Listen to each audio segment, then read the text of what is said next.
যুদ্ধ মানে শত্রু শত্রু খেলা। আমাদের জীবনে আমরা নানান সময়ে নানান অঙ্গীকার করে থাকি।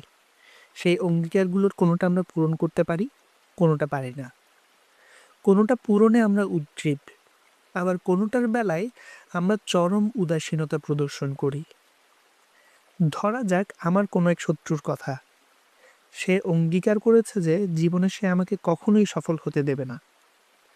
আমার সফলতার পথে সবসময় সে কাঁটা হয়ে দাঁড়াবে।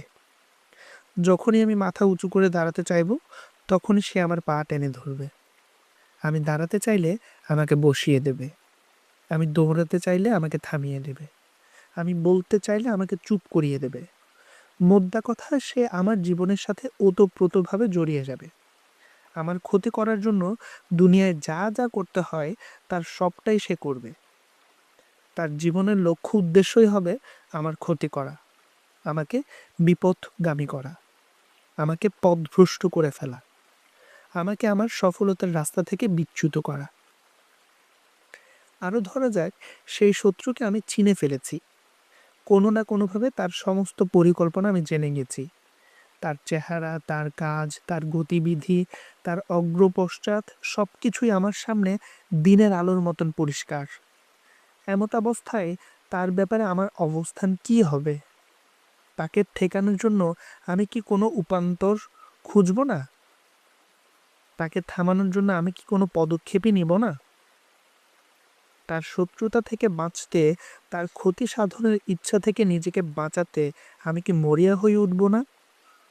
আমি কি আমার সমস্ত শক্তি, সমস্ত কলা কৌশল, সমস্ত বিবেক বুদ্ধি দিয়ে তাকে পরাস্ত করতে চাইব না?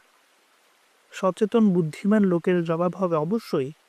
এরকম প্রকাশ্য শত্রুর বিরুদ্ধে যথাযথ ব্যবস্থা নেওয়াই তো একজন সত্যিকার সচেতন ও দূরদর্শী মানুষের কাজ। তাহলে এবার আপনাকে পরিচয় করিয়ে দেই আপনার জীবনের এমন এক শত্রুর সাথে, যার চাইতে বড় শত্রু আপনার জন্য আর কেউ নেই, যে আপনার জীবনের সফলতার পথে বাঁধা। অনন্ত জীবনের যে মহা সাফল্যের কথা আপনাকে আপনার রব শুনিয়েছেন, যুগে যুগে নবী রাসূলগণ যে মহা সাফল্যের কথা আপনাকে শুনিয়ে গেছেন, সেই সফলতার দরজায় আপনার জন্য দুর্গ সমান বাধা হয়ে দাঁড়িয়ে আছে যে শত্রু, তাকে আপনি চিনতে চান না? আপনাকে আপনার রব চিনিয়ে দিচ্ছেন এভাবে, নিশ্চয়ই সে শয়তান, আমাদের প্রকাশ্য শত্রু। এবার আপনি আপনার প্রকাশ্য, আপনার জীবনের সবচেয়ে বড় শত্রু, আপনার সফলতার পথে সবচেয়ে বড় প্রতিবন্ধকতাকে চিনে ফেলেছেন। শুধু শত্রুকে চিনে ফেললেই তার শত্রুতা থেকে বাঁচা যায় না। তার কলাকৌশল, তার পরিকল্পনা, তার দূরভিসন্ধি, তার অসৎ অভিপ্রায় সম্পর্কে জানতে না পারলে শত্রু চিহ্নিতকরণের যে সাফল্য, তার ব্যর্থতায় পর্যবসিত হতে বাধ্য। আপনার রব আপনাকে এখানেও হতাশ করেনি। তিনি কখনো তার প্রিয় বান্দাদের হতাশ করেন না। তিনি আপনাকে ভালোবাসেন। তাই তিনি কেবল আপনাকে শত্রু চিনিয়ে দিয়ে থেমে যাননি। বলেননি, শত্রুকে চিনিয়ে দিলাম, এবার তার পরিকল্পনা জেনে নিয়ে নিজেকে বাঁচিয়ে নাও। তিনি শত্রু চিনিয়ে দেওয়ার পাশাপাশি শত্রুর পরিকল্পনাও আপনার সামনে তুলে ধরেছেন।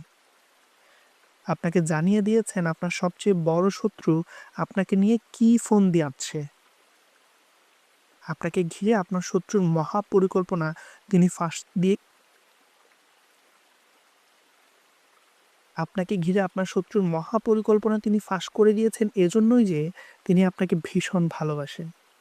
আপনি যাতে নির্বিঘ্নে শত্রুর হাত থেকে বাঁচতে পারেন, শত্রুকে পরাস্ত করতে পারেন, শত্রুর পরিকল্পনা জেনে তাকে ঠেকানোর যথাযথ পদক্ষেপ গ্রহণ করতে পারেন।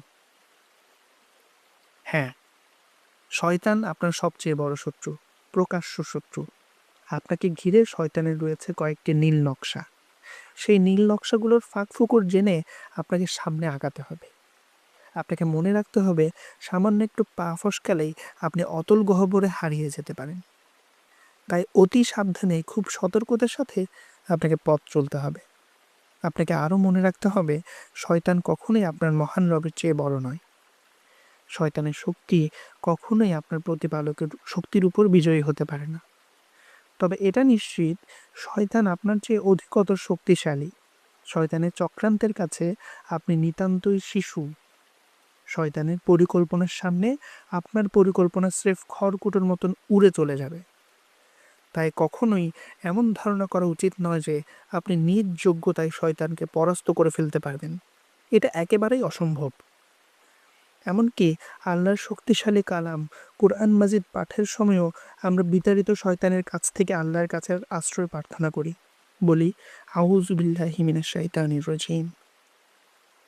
আপনাকে ঘিরে আপনার প্রকাশ্য শত্রু, আপনার জীবনের সবচেয়ে বড় দুশমন শয়তানের চারটে মাস্টার প্ল্যান রয়েছে।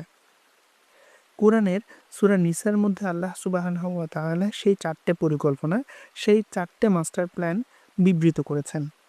শয়তান যখন তার দোষে আসমান থেকে বিতাড়িত হলো, যখন সে অভিশপ্তদের কাতারে নাম লেখালো, তখন সে আল্লাহ সুবহানাহু ওয়া তাআলার সামনে 4টে অঙ্গীকার তথা শপথ করে। সেই 4টে শপথ সম্পর্কে আপনাকে অবশ্যই জানতে হবে। জাহান্নামের লেলিহান শিখা থেকে নিজেকে বাঁচানোর জন্যই আপনাকে জানতে হবে। শয়তানের প্রথম অঙ্গীকার ছিল, এবং আমি তাদেরকে অবশ্যই পথভ্রষ্ট করব।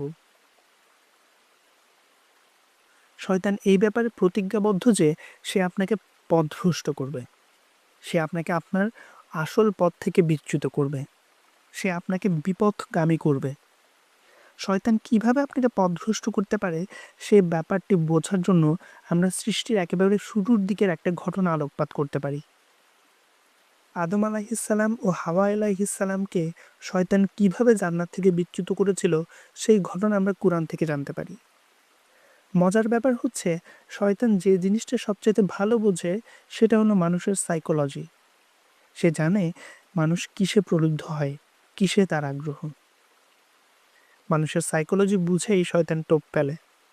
যেমন আদম আলাইহিসসালাম ও হাওয়া আলাইহিসসালামকে সৃষ্টি করার পরে আল্লাহ সুবহানাহু ওয়া তাআলা তাদেরকে জান্নাতে থাকতে দিয়েছিলেন, তবে সাথে জুড়ে দিয়েছিলেন একটি শর্ত, একটি নিষেধাজ্ঞা। জান্নাতের সবখানে তারা বিচরণ করতে পারবে, ঘুরে বেড়াতে পারবে, সব কিছুই ভোগ করতে পারবে, তবে নির্দিষ্ট একটি গাছের কাছে তারা যেতে পারবে না। এই নিষেধাজ্ঞা মেনেই আদম আলাইহিসসালাম এবং হাওয়া আলাইহিসসালাম জান্নাতে থাকতে শুরু করলেন। এই নিষেধাজ্ঞার ভেতর থেকেই শয়তান নিজের চালটা বের করে আনলো।